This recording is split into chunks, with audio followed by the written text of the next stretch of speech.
Hello my dear friends, you're on the Military Summary channel, and today we will discuss the situation in Ukraine on the 7th of September. Today we have a lot of very interesting updates, so let's start. If you take a look at the Russian sources map, you're gonna see a lot of icons on Izum bridgehead near Balakliia. This is the Balakliia bridgehead. The Ukrainians started their counteroffensive operation in this area, and as you know, they managed to achieve some success. But I did my own analysis of the situation, and to tell the truth, situation is critical, yes, but totally under Russian control. So take a deep breath and let's start. First, let's take a look at the map of this position. If you remember, 2 weeks ago, not even 2 weeks ago, let's take a look, somewhere in the middle of August, I told you that there are too many of armored brigades in this area, like this one, 3rd Tank Brigade, like this 4th Tank Brigade, like this 93rd Mechanized Brigade, like this 3rd Tanks Brigade, another Artillery Brigade, and 92nd Mechanized on the north. And I told you that my projection was that if the Ukrainians were going to start any other counteroffensive operation in any other place, I suppose that they would start this counteroffensive operation in this area. And right before the Ukrainians started, we discussed this area, and as you can see, the Ukrainians started this counteroffensive operation in this area. The Ukrainians started their movement from the town by the name Andreevka, this one. I have already updated this map, adding this yellow cloud that shows the real progress of the Ukrainians in this area. As you can see, they managed to achieve some success. They took few towns. So let's discuss this in more details. First of all, the Ukrainians started their counteroffensive operation yesterday, and with one attack they managed to establish control over a small town by the name of Vrubovka, this one. You see this town that located on the west-north part of Balakliia. This is the town I'm talking about. And the thing is that as soon the Russians are saying that mainly the west side of this town of Balakliia was under protection, under defense of unprofessional forces, some conscripts maybe, or some mobilized reserves or something like this. They are not professional. They didn't have very powerful equipment and so on. Their main goal was to report the main forces as soon as they see any movements from the Ukrainian side, and they did this. The second, their second job was to evacuate from this area, and the most important, to cross the river by the name of Srednya Balakleika, this river. And these forces, these reserves, did exactly what they needed. They destroyed the bridges and crossed the river, and now they're on this side of the river in the town by the name of Balakliia. The Ukrainians got in direction of Verbovka, but the Russians are smart. If you take a look at this map, you're gonna see that there are few bridges in this area, 3 bridges. The Russians are saying that there are 3 bridges. One bridge, another bridge, and the 3rd bridge. The Russians are saying that they destroyed just 2 bridges and 1 bridge there left. And we understand why, because it's a very nice trap for the Ukrainians, who would try to take control over this bridge and to use this bridge as like the place where the Ukrainians are able to cross this area and to enter Balakliia. And of course, that's what exactly that the Russians needed. They left one bridge with one purpose: to force the Ukrainians to cross this area and to force the Ukrainians to try to take control over this bridge.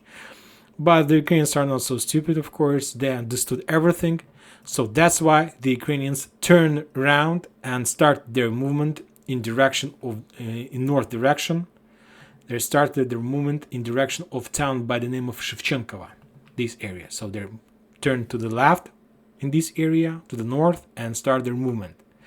And later we got more and more updates that Ukrainians managed to take a lot of towns, like Yakovinkova, like Kalinovka, like Volokhov Yar. And to tell the truth, a lot of Russian sources started to panic. because like it's impossible, it's unbelievable that Ukrainians are able to take so many towns. Furthermore, today we got update from the Russian sources that they confirms that Ukrainians managed to take operational control over town by the name of Chkalovska, this one.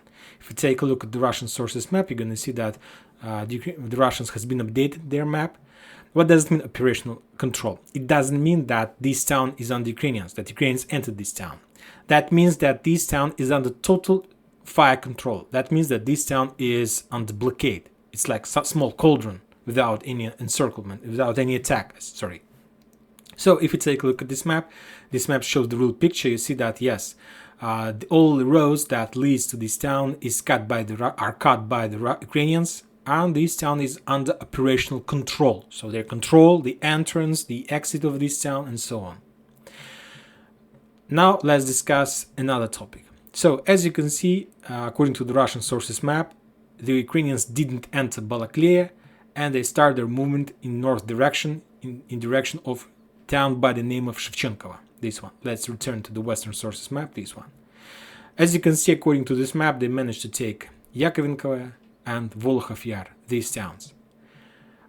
Furthermore, some Russians are saying, the Russian sources are saying that Ukrainians also started their offensive operation in the south of this back, on the north of this back, or on the south from Balakliia.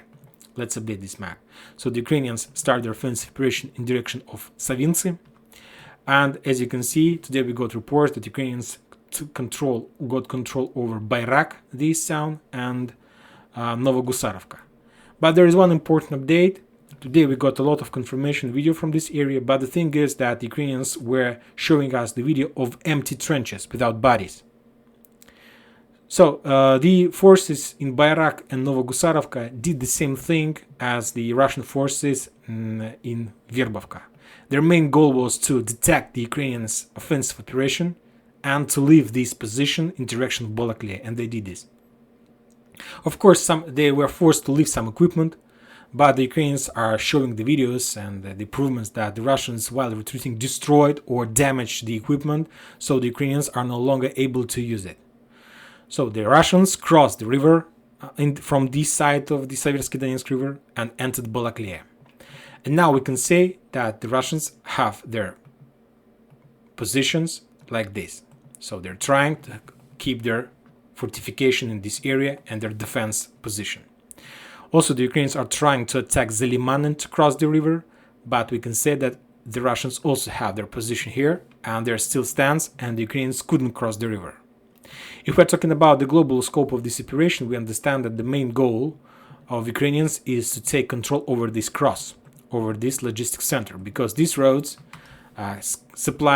connects a lot of towns in Kharkiv district, like Barova, Kupinsk, Shevchenkova, Balakliia, and the most important, Izum and Izum army, the Russian Izum army. If Ukrainians are able to take control over this road, that means that Izum will lose at least 50% of its supply. Furthermore, if Ukrainians are able to take this cross, this flank of the Russian defense is going to fall. So this is the most important area, and if we are talking about the number of Ukrainian forces who were involved in this operation, the Russians are saying that since yesterday the Ukrainians used up to 9,000 soldiers.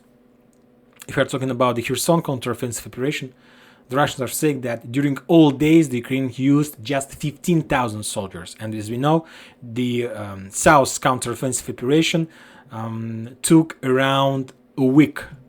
And during the week, the Ukrainians used around 15,000. And if we're talking about this operation, during one day, the Ukrainians used up to 9,000 soldiers. Furthermore, more and more sources are saying that Ukrainians collect another phase in the area of Andreevka. And they're planning another wave of counteroffensive operation in direction of Balakliia and this bridgehead.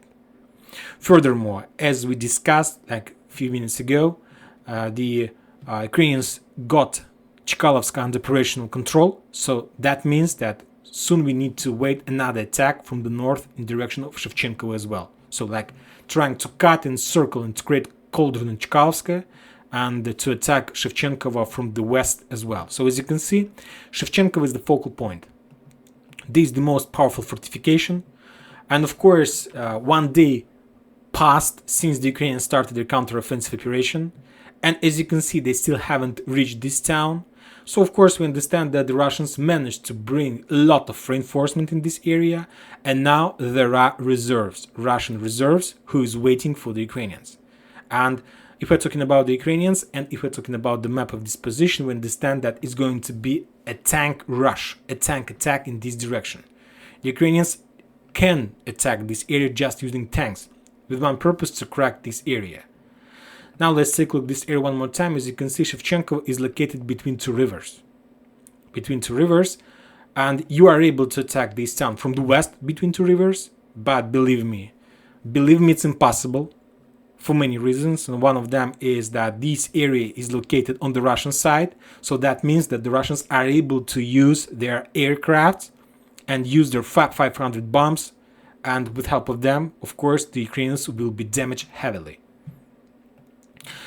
Now let's talk about other towns. As you can see, the Ukrainians, according to this map, according to the Russian sources map, and this area, as you can see, the Ukrainians took two important towns, Yakovenkovo and Volokhov Yar.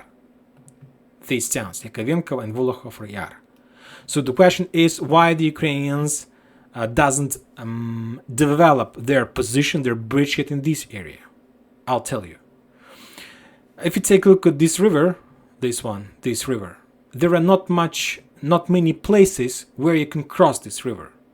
And one of the area where you are able to cross this area is in the town Yakovenkovo. This one, you see this, like this place where you can cross this river, and another town near Volokhov Yar, as you can see, also are able to cross this river. But the Russians, I'll repeat myself, they left these towns without a battle. The question is, why did they do this? Why the Russians didn't try to stop the Ukrainians in Yakovenkovo? Because it's town. If we are talking about the Ukrainians would lose maybe 1,100 soldiers in this Yakovenkovo, but they wouldn't give it even a square meters. But the Russians are leaving these towns without even a battle. I'll explain to you. If we take a look at Yakovenkovo, you're going to see that on this side of the river there is another town by the name of Borshovka.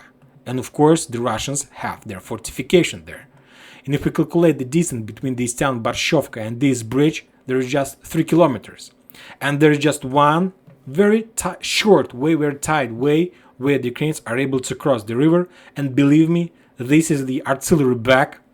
And this area is under total fire artillery aircraft control, so the Ukrainians understand. If they try to cross this river, they will get into artillery back and they will be reduced by the Russians heavily.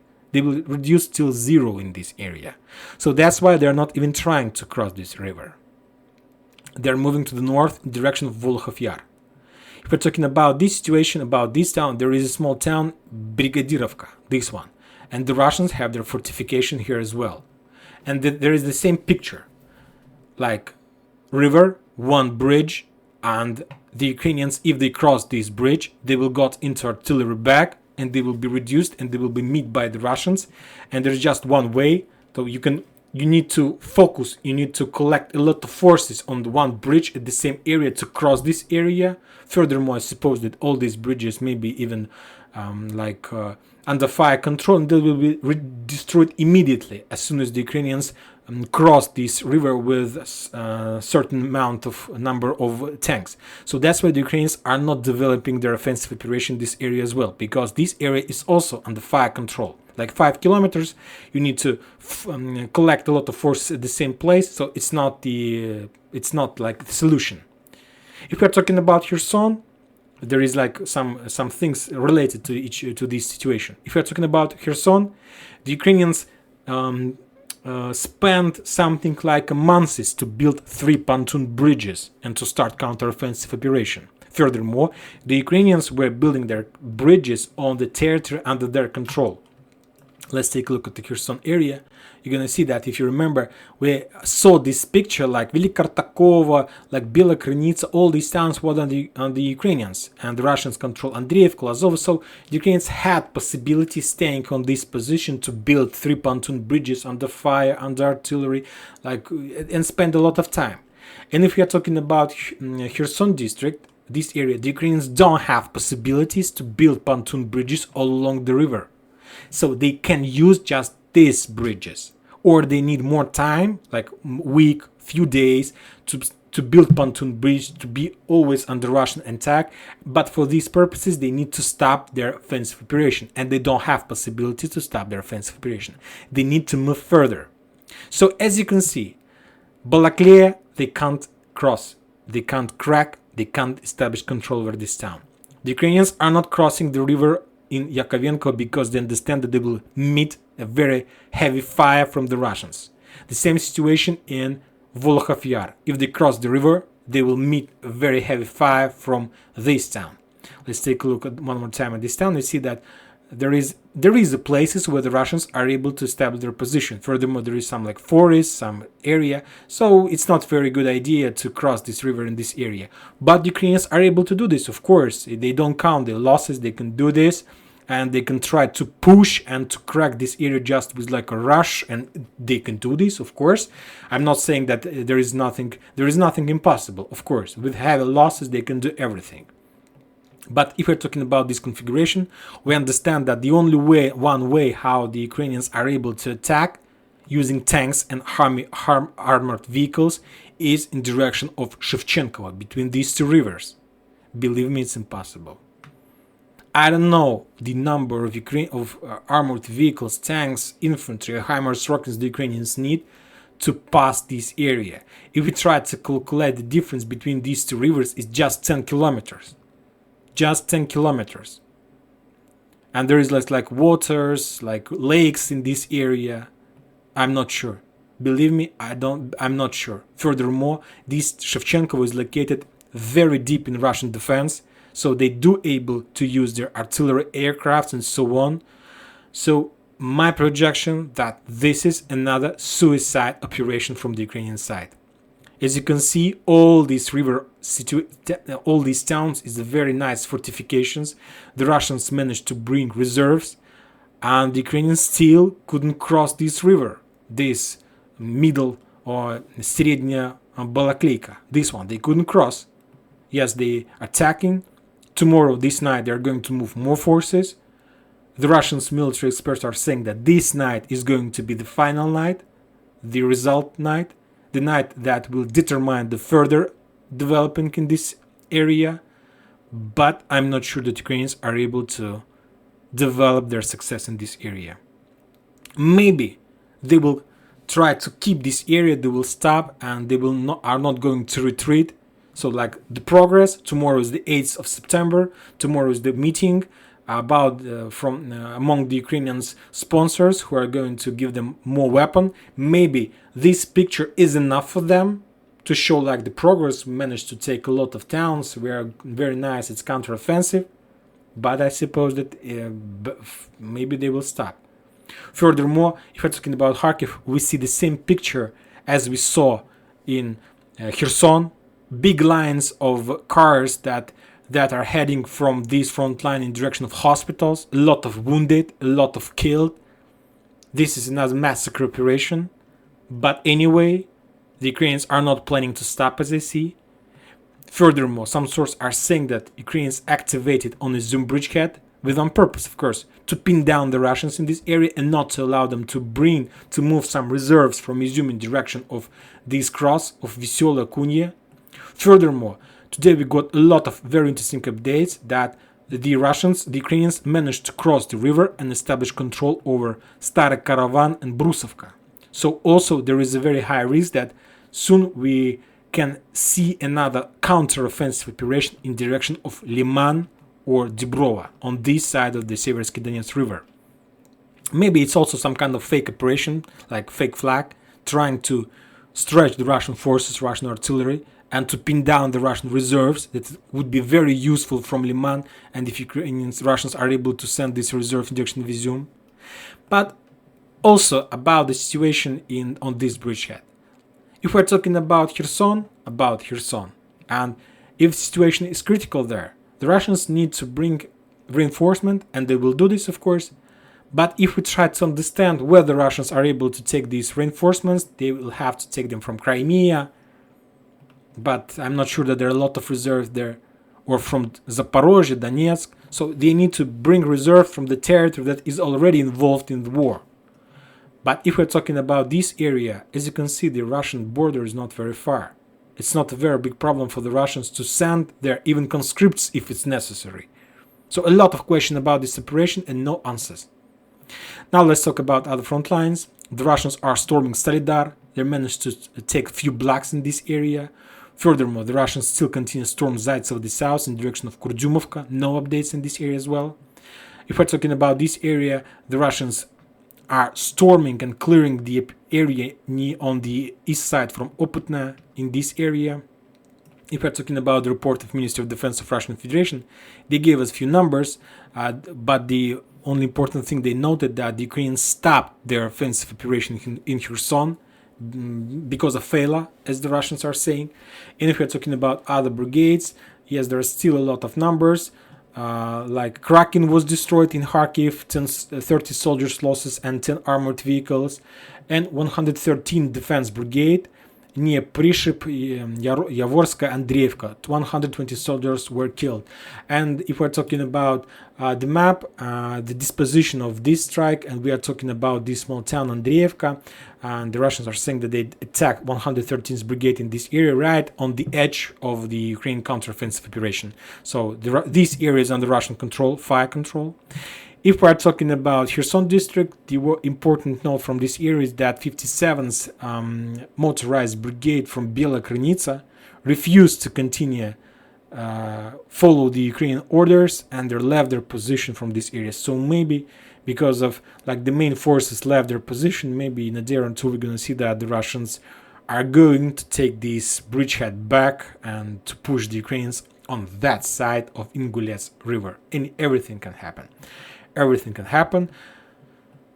But anyway, situation is critical, and upcoming night is the most important night in this area, and which is going to determine the situation, because if the Ukrainians are not able to do anything during the upcoming night, that means that the Russians are able to move more reinforcement on this bridgehead, and I suppose that the Ukrainians won't be able to crack more and more on this bridgehead from the Russian side.